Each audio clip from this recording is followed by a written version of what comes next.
بسم اللہ الرحمن الرحیم۔ مؤذن نے اللہ اکبر کہا۔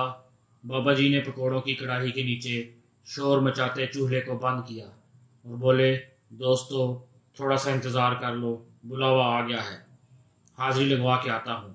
میں ذاتی طور پر ان کی سیدھی سادی باتوں سے بہت متاثر ہوا۔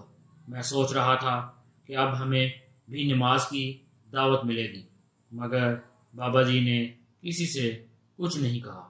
2-3 گاہک شاید جلدی میں تھے، بڑبڑاتے چلے گئے۔ آپ کے 2-3 گاہک چلے گئے ہیں۔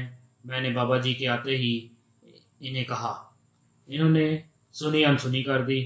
رزق حلال کی کوشش بھی عبادت ہے، آپ گاہک فارغ کر کے بھی نماز پڑھ سکتے تھے۔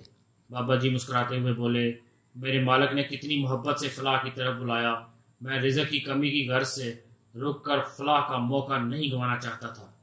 رزق تو ملتا رہا ہے، ملتا رہے گا۔ بیٹا کبھی اس کی آواز پر لپک کر تو دیکھو، ساری لذتیں ایک طرف، یہ لذت ایک طرف۔ رزق تو ہر دروازے پر اپنے وقت کے مطابق پہنچ جاتا ہے، مگر فلاح کی آواز کسی کسی دل پہ دستک دیتی ہے، کئی کان اسے قریب سے بھی نہیں سن پاتے۔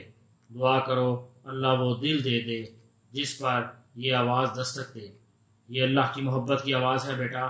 میں اپنا دل ٹٹول رہا تھا، آواز تو میں نے بھی سنی تھی، اوروں نے بھی، مگر دل پہ دستک نہیں ہوئی۔ اللہ ہمیں نماز پڑھنے کی توفیق عطا فرمائے اور نماز کی فکر نصیب فرمائے۔